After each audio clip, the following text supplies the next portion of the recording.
ẹ jẹ́ á ṣàgbéyẹ̀wò ohun tó fẹ́ ṣẹlẹ̀ sí gbogbo ìràwọ̀ pátá lónìí tí ń ṣọjọ́ Sunday April 12 ọdún 2026 tá wà nínú ẹ̀ yìí. Mo kí Ọlọ́run ọba, mo ṣèbà Olódùmarè, ìbà akọ́dá ayé, ìbà aṣẹ̀dá ọ̀run, mo ṣèbà Ọ̀rúnmìlà, atórí ẹni tí ò sunwọ̀n ṣe, ẹlẹ́rìí ìpín tó ń tayàn mọ́, mojúbà ọkùnrin, mojúbà obìnrin, mo kí gbogbo ojú tó ń wò mí níbikíbi tí ẹ ti ń gbọ́ mi káàkiri àgbáńlá ayé. Ẹ̀yin tẹ̀ ń wò mí, ẹ bá ń share fídíò yìí kẹ́pin kó jẹ́ òòlù àtàǹfààní fọ́pọ̀ ènìyàn. Ojú tẹ̀ fi ń wò mí ò ní fọ́, bẹ́ẹ̀ ọwọ́ tẹ̀ fi ń bá mi share rẹ̀ ẹ̀ ní fi gbọ́mọ sí, ẹ̀ sì ní fi gba lẹ́tà ìbànújẹ́ láṣẹ Ìdùmarè. Ẹ̀yin oníràwọ̀ iná tó kanran yan Aries tàbí láàrin March 21 sí April 20, ọjọ́ tòní ọjọ́ tó dára ló jẹ́ láàrin ẹ̀yin àti àwọn tó jẹ́ bí ọ̀rẹ́ àtàwọn alásùnmọ́ yín. Ẹni dára kẹ́ fi lo àkókò àti ìgbà tó pọ̀ pẹ̀lú wọn, kò sí problem rárá lọ́jọ́ tòní. Ìrẹ́pọ̀ tó dánmọ́rán á wà láàrin ẹ̀yin àti àwọn alábàágbé yín pátápátá. Ọjọ́ tòní kò sí wàhálà rárá, kódà ó ṣeé ṣe kí ẹ rá àǹfààní kan jẹ lára àwọn tó jẹ́ alábàáṣe yín bí àwọn ọ̀rẹ́ àti olólùfẹ́ yín yìí. Ọjọ́ tòní dára púpọ̀, kí ẹ fi free ara yín, ṣe fi bá àwọn èèyàn ṣe, ẹ má ronú àròkàn rárá. Nǹkan kíkan tẹ bá ní ìdìbì sọ́pọ́ọ̀tì látọ̀dọ̀ àwọn tó rọ̀gbà yín ká ẹ lè béèrè fún, kò sí wàhálà. Nípa ọ̀rọ̀ iṣẹ́ yín kò sí problem rárá. Relationship yín á dára. Nípa ọ̀rọ̀ owó náà ṣeéṣe kówó wọlé fún yín lénìí. Aago 7 ní àṣálẹ́ sí aago 8 kọjá ìṣẹ́jú 15 ní àṣálẹ́ jí àkókò. Èyí tó dára jù fún yín tí ń ṣe lucky hour fún yín lénìí tí kọlọ brown sì jẹ́ kọ́lọ̀. Èyí tó dára jù fún yín láti wọ̀ láṣọ ní ọjọ́ tòní. Ẹ̀yin tẹ̀ wò mí, ẹ bá ń share fídíò yìí kó jẹ́ òòlù àtàǹfààní fọ́pọ̀ ènìyàn. Ẹ̀yin oníràwọ̀ ìpè alámọ̀ Taurus tàbí láàrin April 21 sí May 20, ọjọ́ tòní ọjọ́ tó dára púpọ̀ ló jẹ́ fẹ̀yìn náà o. Kò sí wàhálà rárá lọ́jọ́ tòní. Tẹ́ bá lọ síbi iṣẹ́, ẹ máa rí jẹ dáadáa láàyè iṣẹ́ lọ́jọ́ tòní. Ọ̀rọ̀ iṣẹ́ náà ló ràn àlọ́kàn yín rẹpẹtẹ lọ́jọ́ tòní o. Bí kẹ́ ṣe nǹkan tá tún jẹ́ kí iṣẹ́ yín ní ìdàgbàsókè, bí kẹ́ ṣe gbìyànjú sí ọ̀rọ̀ iṣẹ́ yín láti jẹ́ kí iṣẹ́ yín tún tayọ sí dáadáa. Àsìkò ìjásìkò tó ṣe é pé ẹ máa ronú jinlẹ̀, ẹ máa fi falẹ̀ mọ́ bí iṣẹ́ yín ṣe fẹ́ da, bí ọ̀rọ̀ ajé yín bóyá fẹ́ lọ dáadáa. Ọjọ́ tòní kò sí wàhálà láyìíká yín, iṣẹ́ á wá lọ dáadáa, relationship yín á lọ dáadáa, ọ̀rọ̀ owó náà kò ṣeé ṣe kó wọlé fún ọ̀pọ̀lọpọ̀ yín lọ́jọ́ tòní. Bí jíjẹ́ kọ́dọ̀ tó dára jù fún yín láti wọ̀ láṣọ lónìí, aago 8 kọjá ìṣẹ́jú 15 ní àṣálẹ́ sí aago 10 kù ìṣẹ́jú 15 ní àṣálẹ́ jí àkókò. Èyí tó dára jù fún yín tí ń ṣe lucky hour fún yín lénìí, oníràwọ̀ afẹ́fẹ́ aláwàdà Gemini tàbí láàrin May 21 sí June 21. Ọjọ́ tó dára báyìí ni ọjọ́ tòní jẹ́ fẹ̀yìn náà. Ọjọ́ tòní jẹ́ tó ṣe é pé ó ṣeé ṣe kí ìrìn àjò díẹ̀ kó fẹ́ wà lẹ́sẹ̀ yín. Ọ̀pọ̀ yín lè fẹ́ travel láti ibì kan bọ́ síbì kan, bóyá fún ìdí kan àbí ìdí méjì. Ọjọ́ tòní sì jọjọ́ tó ṣe é pé àwọn nǹkan tí ẹ ti ń fẹ́ láti mọ̀ tẹ́lẹ̀ ní ìmọ̀ tẹ́ ti ń wò pé mo fẹ́ gbá research nípa nǹkan yìí, ọjọ́ tòní ó ṣeé ṣe kí ẹ rí research yẹn gbá dáadáa, kí ẹ ní àwọn ìmọ̀ yẹn ní ọjọ́ tòní. Ó dára lọ́jọ́ tòní kẹ́ ṣàbẹ̀wò sí àwọn ènìyàn. Ó dára kẹ́ ìrìn àjò èyíkéyìí tó bá wáyé lọ́jọ́ tòní, ó ṣeé ṣe kí ó bí àǹfààní, kí ó bí rere fún yín. Kò sí wàhálà rárá lọ́jọ́ tòní. Bẹ́ẹ̀ sì lọ́jọ́ tòní tún jọjọ́ tó ṣe é pé ẹ lè fi túbọ̀ súnmọ́ Ọlọ́run, kẹ́ fi bẹ́ẹ̀ lọ́run, kẹ́ fi ṣe prayer dáadáa látàrí pé máa feel religious. Ládàbí ìgbà pé kí ẹ túbọ̀ súnmọ́ Ọlọ́run àbí nǹkan kíkan tẹ bá gbàgbọ́ nínú ẹ̀, kẹ́ túbọ̀ ṣèwádìí kúlẹ̀kúlẹ̀ nípa nǹkan tẹ gbàgbọ́ nínú ẹ̀. Bóyá iṣẹ́ yín náà ni, kẹ́ túbọ̀ ṣèwádìí ìmọ̀ ìjìnlẹ̀ nípa iṣẹ́ tẹ̀ ń ṣe yẹn lọ́nà tó máa gbà ràn yín lọ́wọ́, kí ẹ ṣèwádìí ìmọ̀ ìjìnlẹ̀ nípa ẹ̀. Gbogbo ìmọ̀ tẹ bá mọ̀ lénìí á ràn yín lọ́wọ́ ní ọjọ́ ọ̀la. Ẹ fàsìkò yìí kí ẹ fi ṣe bí a ti ṣe rí. Rúsẹ́ẹ̀tì jẹ́ kọ́lọ̀ tó dára jù fún yín láti wọ̀ láṣọ lónìí. Kí là ń pè ní rúsẹ́ẹ̀tì? Kọ́lọ̀ kan tó fẹ́ farajọ wine colour báyìí, òun là ń pè ní rúsẹ́ẹ̀tì. Kọ́lọ̀ tó dára fún yín láti wọ̀ láṣọ lónìí nìyẹn. Nípa ọ̀rọ̀ iṣẹ́ yín kò sí wàhálà, relationship yín á lọ dáadáa. Nípa ọ̀rọ̀ owó náà kò sí problem rárá. Aago 4 ní ìrọ̀lẹ́ sí aago 5 ní ìrọ̀lẹ́ jí àkókò. Èyí tó dára jù fún yín tí ń ṣe lucky hour fún yín ní ọjọ́ tòní, oníràwọ̀ omi agbára Cancer tàbí láàrin June 22 sí July 22. Ọjọ́ tó dára náà ni ọjọ́ tòní jẹ́ fún yín o. Kò sí wàhálà rẹpẹtẹ ní ọjọ́ tòní rárá. Ìbáṣepọ̀ yín àti ẹni tó súnmọ́ yín pẹ́kípẹ́kí bí olólùfẹ́ ó máa wọnú ara dáadáa lọ́jọ́ tòní. Ẹ̀yin àti ẹni tẹ́jọ́ dà nǹkan pọ̀ láti bíjọ́ mẹ́ta, ó ṣeé ṣe kí ìjíròrò kan wáyé lórí nǹkan tí ẹ̀dọ̀ jà pọ̀ ní ọjọ́ tòní. Ọjọ́ tòní jẹ́ tó ṣe é pé ó dára kẹ́ fi àkókò àti ìgbà pẹ̀lú olólùfẹ́ yín dáadáa, tẹ́ jìnnà sí ìjà àbí ìfàǹfà. Bẹ́ẹ̀ sì lọ́jọ́ tòní tún wá dára púpọ̀ kí ẹ fi ronú jinlẹ̀ nípa ìgbésí ayé yín. Ẹ ronú jinlẹ̀ dáadáa nípa ibi tẹ́ ti ń bọ̀ wá, ibi tẹ́ dé dúró àti ibi tí ẹ tún ń lọ. Ẹ fi plan ara yín dáadáa. Báwo lẹ ṣe ń lò ìgbésí ayé yín bọ̀? Kí lẹ nílò láti ṣe lásìkò yìí fún ìyípo padà? Kí ni báwo lẹ máa ṣe tí ọjọ́ ọ̀la tí a fi dára?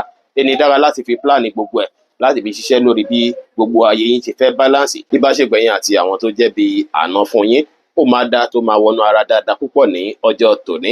Kò sí problem rárá lọ́jọ́ tòní. Nípa ọ̀rọ̀ iṣẹ́ yín kò sí wàhálà. Ìbáṣepọ̀ yín àti olólùfẹ́ yín á lọ dáadáa. Nípa ọ̀rọ̀ owó náà kò sí problem, ire owó ṣeéṣe kó wọlé fún yín lọ́jọ́ tòní. Aago 10 kù ìṣẹ́jú 15 láàárọ̀ sí aago 11 kù ìṣẹ́jú 15 láàárọ̀ jẹ́ àkókò èyí tó dára jù fún yín tí ń ṣe lucky hour fún yín lẹ́ni tí kọ́lọ̀ orange sì jẹ́ kọ́lọ̀ èyí tó dára jù fún yín láti wọ̀ láṣọ ní ọjọ́ tòní. Oníràwọ̀ iná tó gbóná rere Leo tàbí láàrin July 23 sí August 22 ọjọ́ tòní ọjọ́ tó dára ló jẹ́ láàrin ẹ̀yin àti olólùfẹ́ yín. Ìbáṣepọ̀ ẹ̀yin àti olólùfẹ́ yín á dùn á tòrò alárinrin dáadáa lọ́jọ́ tòní. Kò ní sí problem rárá. Nǹkan tó bá dàbí issue tó ti ń wáyé látijọ́ yìí ó ṣeéṣe kí ẹ fẹ́ máa let's go ẹ̀ kí ẹ fẹ́ wá bí gbogbo ẹ ṣe fẹ́ jọra wọn láàrin ẹ̀yin méjèèjì ní ọjọ́ tòní. Ọjọ́ tòní dára púpọ̀ fẹ́yìn tẹ̀ ń lò ràwọ̀ yìí láti fi plan, láti fi jíròrò pẹ̀lú olólùfẹ́ yín, láti fi wo ọ̀nà olẹ́lẹ̀ gbégbà tí ìbáṣepọ̀ yín á ní dàgbàsókè. Bẹ́ẹ̀ sì ló ṣeéṣe kí ọ̀pọ̀lọpọ̀ yín kẹ́ ráwọn àǹfààní kọ̀ọ̀kan jẹ látara olólùfẹ́ yín tàbí support èyí tí ẹ̀ ń fẹ́ kẹ́rí látara olólùfẹ́ yín ní ọjọ́ tòní. Ọjọ́ tòní jẹ́ tó ṣe pé ọjọ́ olólùfẹ́ ni. Ẹ fi làkókò àti ìgbà pẹ̀lú olólùfẹ́ yín. Ìgbà tẹ́ bá lò yìí àbí kí ìbáṣepọ̀ yín kò tún dùn kò lárinrin dáadáa. Nípa ọ̀rọ̀ iṣẹ́ kò sí wàhálà rárá fẹ́yìn tẹ́ bá lọ bí iṣẹ́ lénìí. Nípa ọ̀rọ̀ relationship yín yín á dára á dùn alárinrin. Nípa ọ̀rọ̀ owó kò sí problem, ó ṣeéṣe kí ẹ rí jájẹ díẹ̀ ní ọjọ́ tòní. Aago 2 kù ìṣẹ́jú 10 ní ọ̀sán sí aago 3 kù ìṣẹ́jú 10 ní ọ̀sán jí àkókò èyí tó dára jù fún yín tí ń ṣe lucky hour fún yín lénìí. Kọ́lọ̀ píìṣì sì jẹ́ kọ́lọ̀ èyí tó dára jù fún yín láti wọ̀ láṣọ ní ọjọ́ tòní. Oníràwọ̀ erùpẹ̀ funfun Virgo tàbí láàrin August 23 sí September 22 ọjọ́ tòní ọjọ́ tó dára ló jẹ́ fún yín látàrí pọ́jọ́ iṣẹ́ ni. Èní ẹ jẹ́jọ́ tó ṣe pé ẹ máa fi ṣàrèjìmẹ́t àwọn kankan nínú ìgbésí ayé yín. Ẹ máa fi ṣàtúnṣe àwọn kankan tẹ́ ẹ̀ ń fojoojúmọ́ ṣe. Ẹ máa wò pé bóyá tí bá ń gbé báyìí tí bá ń ṣe báyìí bóyá tún jẹ́ kí gbogbo kan balance. Nípa ìlera ara ó ṣeéṣe kí ọ̀pọ̀ yín kí ẹ fẹ́ ní àìlera díẹ̀ ní ọjọ́ tòní. Ọ̀pọ̀ yín ó ṣeéṣe kó fẹ́ jẹ́ ti inú dídùn tàbí àwọn àìlera míì kọ̀ọ̀kan lè fẹ́ jẹyọ ní àsìkò ìfẹ́yìn tẹ́ ń lò ràwọ̀ yìí. Ṣùgbọ́n ọjọ́ tòní ẹ ní láti rí dájú pé ẹ fi pílànù ìgbésí ayé yín. Ẹ fi wòye sí bí àwọn nǹkan tẹ́ ń ṣe lójoojúmọ́ bóyá fẹ́ rọrùn fún yín láti máa ṣe. Ẹ sì falẹ̀ mọ́ àwọn nǹkan tó ṣe kókó fún yín láti falẹ̀ mọ́. Ẹ má fẹ́ ní dòní àbí fọ̀ládọ́là lórí ohunkóhun tí ẹ bá fẹ́ ṣe. Ẹ tètè jára mọ́ iṣẹ́ dáadáa lọ́jọ́ tòní. Ẹ̀yin tẹ́ bá lọ síbi iṣẹ́ ẹ jára mọ́ṣẹ́. Ẹ̀yin tẹ́ bá sì wà nílé ẹ plan ara yín dáadáa ní ilé. Nípa ọ̀rọ̀ iṣẹ́ kò sí problem. Relationship yín náà á lọ dáadáa. Nípa ọ̀rọ̀ owó náà kò sí wàhálà rárá. Brown jẹ́ kọ́lọ̀ tó dára jù fún yín láti wọ̀ láṣọ lónìí. Aago 7 kù 20 ìṣẹ́jú ní àárọ̀ kùtùkùtù sí aago 8 kọjá 30 ìṣẹ́jú láàárọ̀ kùtùkùtù jẹ́ àkókò tó dára jù fún yín láti fi ṣe ohun tó ṣe kókó tó ṣe pàtàkì jù nínú ìgbésí ayé yín ní ọjọ́ tòní. Ṣáájú kí n tó máa tẹ̀síwájú, PDF tí à ń tà tó wà ń ta báyìí 2,100 naira ni ó jẹ́ ní ọ̀sẹ̀ kan fún lucky colour wa láti Monday di Sunday, lucky hour wa láti Monday di Sunday. Percentage bí iṣẹ́ ṣe fẹ́ lọ dáadáa sí, percentage bí ọ̀rọ̀ owó ṣe fẹ́ wọlé sí, percentage bí relationship àwa tó lólùfẹ́ wa bóyá fẹ́ rí, gbogbo nǹkan yìí ló wà ń bẹ̀. Àwọn kọ́lọ̀ aṣọ tí a sì ń sọ nípa ẹ̀ àwòrán ẹ̀ ti wà níbẹ̀ fún wa láti dá àwọn kọ́lọ̀ yẹn mọ̀. Fẹ́yìn tẹ́ bá sì nílò rẹ̀ ẹ lè kàn sí wa ní WhatsApp number wa á sọ nípa rí fídíò yìí. Oníràwọ̀ afẹ́fẹ́ márìmífín Libra tàbí láàrin September 23 sí October 22 ọjọ́ tòní ọjọ́ tó dára púpọ̀ ló jẹ́ fẹ́yìn tẹ́ ń lò ràwọ̀ yìí o. Nípa ọ̀rọ̀ iṣẹ́ yín kò sí wàhálà. Àyíká ilé yín gan á gbalẹ̀ fún ìdùnnú ayọ̀. Ohun rere máa ṣẹlẹ̀ lọ́jọ́ tòní láyìíká yín. Ẹ máa rí nǹkan ìdùnnú tó pọ̀, ẹ máa rí nǹkan ayọ̀ tó pọ̀. Ẹ ń fúnra yín gan nǹkan tá tẹ́ yín lọ́rùn báyìí láwọn yìí kẹ́ ṣe lọ́jọ́ tòní. Tẹ́ bá fẹ́ sùn lọ́jọ́ tòní bí kẹ́ sùn láì má ní disturb rárá ni. Tẹ́ bá fẹ́ ṣe fàájì lọ́jọ́ tòní bí kẹ́ ṣe fàájì kò tẹ́ yín lọ́rùn dáadáa ni. Ọjọ́ tó dára báyìí lọ́jọ́ tòní jẹ́. Àárín ẹ̀yin àti àwọn ọmọ yín gan á gún régé dáadáa tí inú yín máa dùn tí ẹ bá ń rí wọn. Àwọn ọmọ yín gan jẹ́ nǹkan tó ṣe pé á bí ìdùnnú àtayọ̀ tó pọ̀ fún yín púpọ̀ ní ọjọ́ ti tòní. Àárín ẹ̀yin àti olólùfẹ́ yín náà pleasure máa wáyé dáadáa. Ìbáṣepọ̀ yín máa wọnú ara dáadáa ní ọjọ́ tòní tó rẹ̀yìn fún alára yín gan nǹkan tó tẹ́ yín lọ́rùn láwọn yìí láti ṣe ní àsìkò yìí. Àsìkò yìí tún wá dára púpọ̀ láti fi ronú jinlẹ̀ láti fi plan nípa bẹ́ẹ̀ ìfẹ́ gbéṣẹ́ yín lárugẹ. Bí ìgbésí ayé yín ṣe fẹ́ lọ dáadáa ẹ fàsìkò yìí ẹ fi plan dáadáa lórí bí nǹkan ṣe máa lọ dáadáa torí pé ẹ máa wà very very creative. Ọpọlọ yín á jí pépé. Ẹ máa lè gbé nǹkan kalẹ̀ láti inú ọpọlọ èyí tó máa jẹ́ wúlò púpọ̀ fún ìgbésí ayé yín. Góòdù jẹ́ kọ́lọ̀ tó dára jù fún yín láti wọ̀ láṣọ lónìí.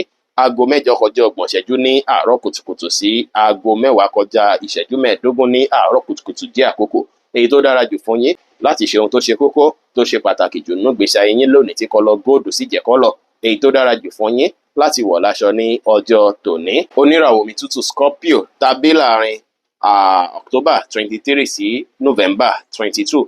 Ọjọ́ tòní ọjọ́ tí ó dára ló jẹ́ fún ẹ̀yin náà pàápàá nípa ẹ̀yin àti mọ̀lẹ́bí, ẹ̀yin àti ọkọ, ẹ̀yin àtaya, ẹ̀yin àtọmọ, ẹ̀yin àti ẹ̀gbọ́n, àbúrò, ìyá, bàbá, ìbáṣepọ̀ ẹ̀yin àti fámílì á dùn alárinrin dáadáa lọ́jọ́ tòní. Ọjọ́ tòní jẹ́ ọjọ́ tó ṣe pé ó ṣeé ṣe kí ọ̀pọ̀lọpọ̀ yín kẹ́ máa let's go àwọn nǹkan kan tó ti ń ṣẹlẹ̀ nínú fámílì láti jọ́ mẹ́ta kẹ́ máa wò pé mo kàn fẹ́ free àwọn nǹkan yìí, mi ìfẹ́ issue kankan mọ́, mo fẹ́ kí ilé mi tòrò.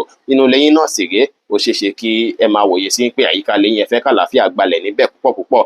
Àsìkò ìjásìkò tó dára púpọ̀ láti fi wà pẹ̀lú mọ̀lẹ́bí yín látàrí pé ìrẹ́pọ̀ èyí tó dánmọ́rán ó máa wáyé láàrin ẹ̀yin àti mọ̀lẹ́bí dáadáa ní àsìkò yìí. Kò ní sí wàhálà rárá lásìkò yìí. Ọ̀rọ̀ inú ilé yín náà sì máa wà lọ́kàn yín bí ẹ láwọn kankan tẹ́ ń kọ́ ní ilé tí ẹ fẹ́ kọ́ lákọ̀yọrí àbí ẹ̀ tún lè ṣe àbí kankan, ọ̀rọ̀ yẹn máa wà lọ́kàn yín púpọ̀ lọ́jọ́ tòní. Kò sí wàhálà, bá jẹ́ pé ẹ̀yin àti àwọn alásùnmọ́ yín máa dára lénìí. Nípa ọ̀rọ̀ iṣẹ́ náà tẹ́ bá lọ bí iṣẹ́ kò sí problem, ó kàn lè má ṣe dàbí alára. Nípa ọ̀rọ̀ owó náà kò sí wàhálà, ire owó lè wọlé fún yín dáadáa ní ọjọ́ tòní. Orange jẹ́ kọ́lọ̀ tó dára jù fún yín láti wọ̀ láṣọ lónìí, ìyẹn light orange jẹ́ kọ́lọ̀ tó dára fún yín láti wọ̀ láṣọ lónìí. Aago 10:15 láàárọ̀ sí aago 12 ní ọ̀sán jí àkókò èyí tó dára jù fún yín tí ń ṣe lucky hour fún yín lénìí. Oníràwọ̀ iná àtùpà Sagittarius tàbí láàrin November 23 sí December 22. Ọjọ́ tó dára púpọ̀ lọ́jọ́ tòní jẹ́ fẹ́yìn tẹ̀ ń lóràwọ̀ yìí. Ọ̀rọ̀ sísọ yín máa pọ̀ alékèéká, ẹ máa rojọ́ dáadáa lọ́jọ́ tòní, ṣùgbọ́n àwọn secret yín ẹ pamọ́. Àwọn kan tẹ́ bá rò pé ẹ fẹ́ ṣe mọ́, ẹ má ò lẹ̀ sọ jáde pé àmì ìtẹ̀ ní ṣe kíní ìmọ̀. Ẹ má jẹ́ kẹ́nì kankan mọ̀ plan yín rárá. Ìrẹ́pọ̀ tó dánmọ́rán máa tún wà láàrin ẹ̀yin àti ẹni tó jẹ́ bí ẹ̀gbọ́n àbábúrò yín lọ́jọ́ tòní o. Ìrẹ́pọ̀ tó dánmọ́rán máa wà láàrin yín dáadáa lọ́jọ́ tòní. Ọjọ́ tòní á dára kí ẹ fi ọ̀rọ̀ kẹ́ fi béèrè oore lọ́wọ́ Olódùmarè ọba tó dá yín, kẹ́ fi gbẹ́lẹ́dàá yín mú, kẹ́ fi ṣe prayer, kí ẹ fi béèrè àánú lọ́wọ́ àwọn tẹ̀mọ̀ ìpẹ́lẹ̀ ráàánú gbà lọ́wọ́ wọn. Ẹ lè béèrè oore lọ́wọ́ ẹnikẹ́ni ní àsìkò yìí, kò sí wàhálà. Bẹ́ẹ̀ sì ni ọpọlọ yín máa jí pépé, ọpọlọ yín yẹn fi plan. Gbogbo ìtẹ́ bá sì plan nìkan ni kí ẹ sọ jáde síta fún àwọn ènìyàn. Ẹ plan kí ẹ pa secret yín mọ́, kí plan yẹn kó lè work fún yín ní ọjọ́ ọ̀la. Àsìkò ìjásìkò tó ṣe é pé ọ̀rọ̀ iṣẹ́ yín á lọ dáadáa, relationship yẹn á lọ dáadáa, iye owó náà máa wọlé, gbogbo ẹ máa lọ sòsé ní ọjọ́ tòní. Góòdù jẹ́ kọ́lọ̀ tó dára jù fún yín láti wọ̀ láṣọ lónìí. Aago 12 ní ọ̀sán sí aago 2:15 ní ọ̀sán jí àkókò èyí tó dára jù fún yín tí ń ṣe lucky hour fún yín lénìí. Oníràwọ̀ èrùpẹ̀ elérùkù Capricorn tàbí láàrin December 23 sí January 19. Ọjọ́ tó dára ni ọjọ́ tòní jẹ́ fún yín. Ẹ ti ń sáré kiri látijọ́ mẹ́ta, mo fẹ́ rí ṣe, mo fẹ́ rówó, mo fẹ́ fowó ṣe nǹkan, mo fẹ́ rí nǹkan kan ṣe. Nǹkan tẹ́ ti ń lé pé ẹ fẹ́ rí ṣe yẹn, possibility wà kí àǹfààní àti rí ṣe kó fẹ́ wáyé lọ́jọ́ tòní. Nǹkan tẹ́ ń rò pé ẹ fẹ́ rí gbámú, nǹkan tẹ́ ń rò pé ẹ nílò fún ìdí kan àbí ìdí kejì, ó ṣeé ṣe kí ẹ fẹ́ rí gbámú lọ́jọ́ tòní. Ṣíṣe kí chance ẹ fẹ́ wà fún yín láti rí ṣe ní ọjọ́ tòní. Ọjọ́ tó dára lọ́jọ́ tòní jẹ́ o. Ọjọ́ tí ó dára láti fi kó ọ̀rọ̀ jọ, láti fi ṣe àwọn nǹkan tí ó jọmọ́ ìfálẹ̀mọ́ nǹkan, láti fi rí nǹkan gbámú. Tẹ́ bá ṣe tẹpá mọ́ṣẹ́ sí, ó ṣeé ṣe kẹ́ rí àǹfààní àtòrè gbámú níbi tí tẹpá mọ́ṣẹ́ yín dáadáa ní ọjọ́ ti tòní. Bẹ́ẹ̀ sì lọ́jọ́ tòní àwọn nǹkan tí ẹ̀ ń fẹ́ yẹn ẹ má wulẹ̀ rò nínú ọkàn rárá. Ẹ activate ẹ̀ dáadáa, ẹ activate ẹ̀. Nǹkan tẹ́ tí ń iṣẹ́ lé lórí látijọ́ ìwá tẹ́ fẹ́ wò pé ẹ ní ìdí kíní, ẹ ní ìdí gbá, ẹ ní ìdí àwo. Àsìkò ìjásìkò tó ṣe é pé ẹ gbọ́dọ̀ fi fálẹ̀ mọ́.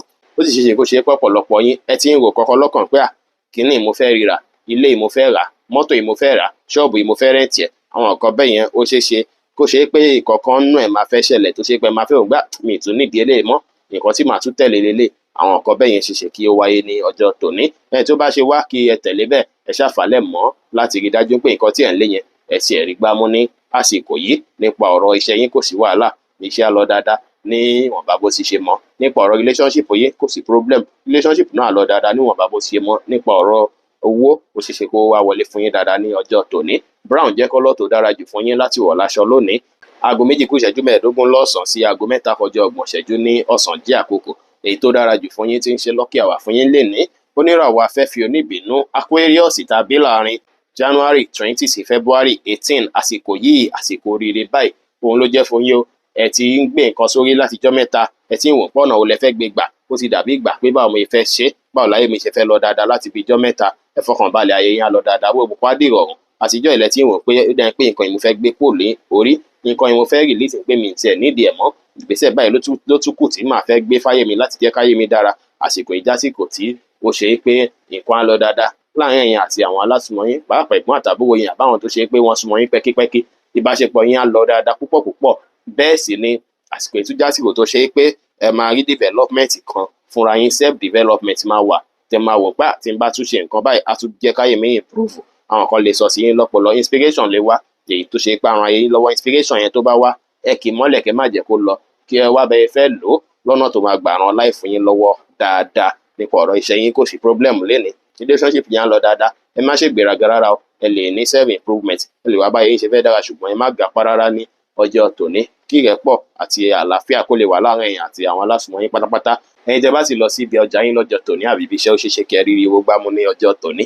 Deep orange jẹ́ kọ́lọ̀ tó dára jù fún yín láti wọ̀ láṣọ lónìí. Aago 3 kọjá 30 ìṣẹ́jú ní ọ̀sán sí aago 5 kọjá ìṣẹ́jú 15 ní ọ̀sán jí àkókò èyí tó dára jù fún yín tí ń ṣe lucky hour fún yín lénìí. Oníràwọ̀ mi tí kì í ru Pisces tàbí láàrin February 19 sí March 20. Ọjọ́ tòní ọjọ́ tó dára ló jẹ́ fẹ́yìn tẹ́ ń lò ràwọ̀ yìí, látàrí pé irú ìṣẹ̀dá tó lọ ń da yín gangan. Ẹ máa wà ní ipò ẹ̀ dáadáa ní ọjọ́ tòní o, ẹ máa wà highly spiritual. Ẹ̀yin ó gba ọkàn yín báyìí, ó máa kún fún oríṣiríṣi èrò lọ́tùn lósì tó ṣe pé òun ni máa bá yín sọ̀rọ̀ dáadáa. Ọjọ́ tòní ọjọ́ mímọ́ ni, ẹ fi hùwà mímọ́, ẹ má hùwà tí ó tọ́. Ó dára púpọ̀ kẹ́yìn tẹ́ ń lò ràwọ̀ yìí kí ẹ ṣe prayer sí Ọlọ́run ọba tó dá yín ní ọjọ́ tòní, kí ẹ wá àkókò láti ṣe prayer. Ó sì dára kí ẹ fi ọ̀pọ̀lọpọ̀ gbàdáwà lẹ́yìn nìkan. Àwọn secret yẹn má sọ fẹ́nikẹ́ni, okun ni ó ṣẹ́kù ni, ẹ má jẹ́ kẹ́nikẹ́ni mọ̀ nípa ẹ̀, torí àwọn ọ̀tá ìkọ̀kọ̀ lè fẹ́ ṣe ọ̀tá yín níbi lásìkò yìí. Wọ́n lè fẹ́ rán nǹkan burúkú sọ́tá yín lásìkò yìí, kí ẹ kíyèsára dáadáa. Ẹ ṣe prayer kẹ́ wà lẹ́yìn nìkan. Tẹ́ bá sì lálàá, àwọn àlá náà máa ní ìtumọ̀ dáadáa sí ìgbésí ayé yín, kí ẹ kà kún púpọ̀. Nípa ọ̀rọ̀ iṣẹ́ lénìí kò sí wàhálà, relationship yẹn á lọ dáadáa. Nípa ọ̀rọ̀ owó ó ṣeéṣe kí ó wọlé, ṣùgbọ́n kò sí certain rẹpẹtẹ tó. Nípa ọ̀rọ̀ lucky colour oríire tó dára fún yín láti wọ̀ lénìí jẹ́ colour beige yẹn dàbí light brown báyìí ni. Nípa lucky hour yín, aago 5 kọjá ìṣẹ́jú 15 ní ìrọ̀lẹ́ sí aago 7 ní àṣálẹ́. Òun làkókò tó dára jù fún yín tí ń ṣe lucky hour fún yín lénìí. Ẹ lè fàkókò ìṣe prayer, ẹ lè fi ṣe kọ́kì kan tẹ́ bá mọ̀ pé ó máa bíire. Àwọn àsìkò ìṣirè ó ṣeéṣe kí nǹkan oríire ṣẹlẹ̀ nígbà tí àrò kan láwọn àsìkò yìí. Ẹ̀yin tẹ́ ń wò mí pátá, mo dúpẹ́ púpọ̀ lọ́wọ́ yín pẹ̀lú bí ẹ ṣe ń bá mi pín fídíò yìí. Ẹ bá ń pín kó jẹ́ òwúrọ̀ àti àǹfààní fún ọ̀pọ̀ ènìyàn. Ẹ má gbàgbé pé Ọlọ́run Olódùmarè nìkan lọ́ba tó ní ìmọ̀ jùlọ. Ẹ̀yin tẹ́ fẹ́ ṣèwádìí onírúurú, ẹ láǹfààní àti kàn sí wa ní WhatsApp 09033897161. Bí gbogbo ajẹ́ ti wa lónìí, lọ́sẹ̀ yìí, lóṣù yìí àti ní gbogbo ọjọ́ ayé wa, láṣẹ Ìdùmarè. Ire o. Ẹ̀yin tẹ́ ń wò mí, ẹ sáré tètè bá mi lọ YouTube ẹ lọ bá wa subscribe síbẹ̀, Ìṣẹ̀dá TV. Ẹ ṣeun.